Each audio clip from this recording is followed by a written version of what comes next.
Colin was right. Brock Purdy reportedly wants Dak money.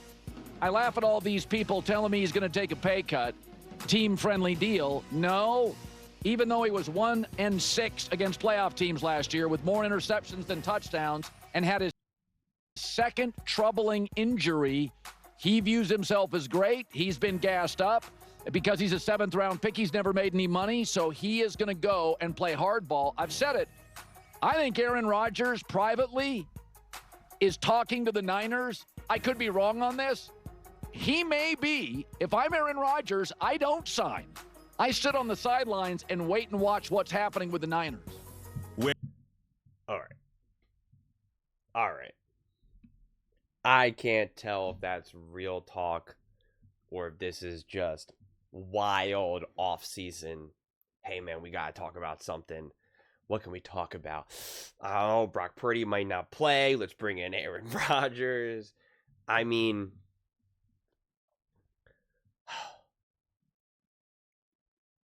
let's just say that this threw me off guard because I was expecting just to kind of talk about Brock Purdy wanting his respect, whatever that officially means, wanting Dak Prescott money.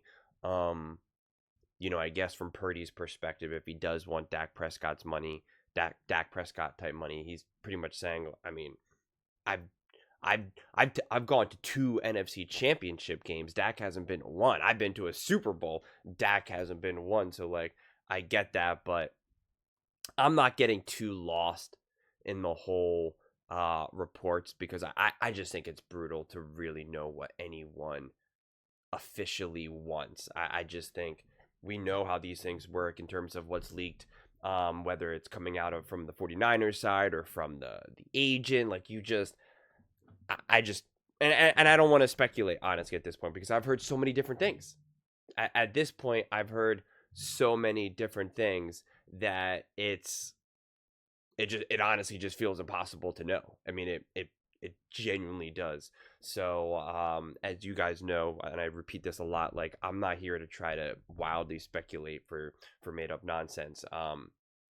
Which is why I'm like, kind of like, do I want to address the Aaron Rodgers thing though? Because on one side, I'm kind of like, all right, well, at least that's a thought experiment, which is different. I see a thought experiment and wild speculation different. So, this Aaron Rodgers narrative just is never ending.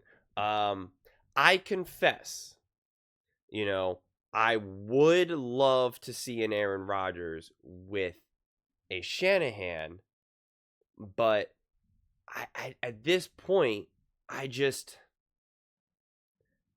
don't know what the benefit would be unless you really thought that your team was ready to, like, again, this has been my constant take with an Aaron Rodgers, is that if your team's truly ready to pop, then yeah, bring in Aaron.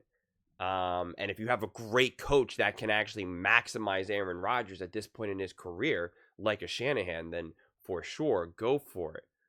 But the 49ers are they're looking to find, and I've kind of discussed this a lot, and so I don't want to kind of go back into it all about the whole window. What is a Super Bowl window, and what does that even officially mean? Because everyone's like, oh, did the 49ers window close? And I was kind of like, that, window in what way? Like how are we defining window? But if we want to kind of use the generic window terminology for how to win, the 49ers are looking to build a team for the next 2, 3, 4, 5 years that puts them back at being like, yep, 49, at the end of every season or going into the next season, it's always, well, we know the 49ers are going to be a top team. Well, we know like we always say about the Bills, the Ravens, the Eagles, the Chiefs, right? The 49ers are trying to, find that next iteration of that version. And bringing in Aaron Rodgers doesn't necessarily do that. But again, if you have a Shanahan who's who you're going to trust to be your evaluator, to be your offensive leader, and he says, dude, Aaron Rodgers got a lot left in the tank, like, are you kidding me? Things that I could do with him, like anything shy of him saying that, then it's like, there's no discussion. But otherwise, like, yeah, well, then you're going to move forward with Brock Purdy, because if we're going to look at it on this again, let's just be generic and say a 4-year window, there's no problem paying Brock Purdy, because you're going to pay him and you have to draft and build this team anyway. And so you're not going to, like, what other quarterback are you going to be able to get in that window? Because that's what you're building right now. So to me, like, there's no risk with Brock Purdy. And again, I think Brock Purdy is a really good quarterback. So you're going to pay the guy, and he's either going to prove to be able to win and be great, and if not, well, then yeah, then you do move on from him. Then you Carson Wentz him, so to speak.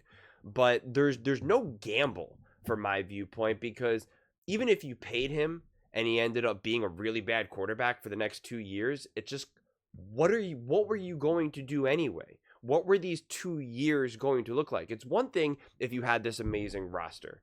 If this was a couple years ago and you really did feel like, oh my God, we're right there, then Jimmy Garoppolo goes down. And you're like, oh my God, what do we do? What do we do? And for whatever reason, in this scenario, you were going to be forced where you had to pay Brock Purdy in order for him to be your quarterback. You had to pay him a lot of money. You had to pay him top dollar. And you were like, I don't know. What do we do? What do we do? We're so close. We just need a great quarterback. Then, yeah, there would be like a legitimate risk for that, because like you have the roster, you're ready to pop. You just need the quarterback. What do you do? What do you do? What do you do? That's not the situation that you're in right now. You know, you're reworking, retooling, rebuilding, and not in the sense that a lot of these guys say rebuilding, and you're trying to regain yourself back from being the top, you know, from being a top team. And again, I've said this a lot, I don't think that the 49ers going into this next season are going to be like top dogs, like that's right, can't count them out of being a Super Bowl contender, but you certainly can't count them out from being like a legitimate contender, from being someone in the playoffs. Like, you're not going to want to be like, oh, I can't wait to face the 49ers. Like, I think they're going to be significantly healthier. They're going to be a better team, etc., etc. But they're not ready to be poised to be this juggernaut like they were maybe a few years ago, which again is totally fine. They're trying to rework that and regain that, and I believe they will. But that will take a year or two to do. So again, what do you want to do with your quarterback situation? It doesn't make sense. There's no risk to solidifying yourself with Brock Purdy for the next 3-4 years, because what else is there? What decision are you going to make? There is no other decision. You're not gonna be like, well, we're gonna go draft a quarterback. For what? For what? You know, like what, and who? Who are you gonna be drafting?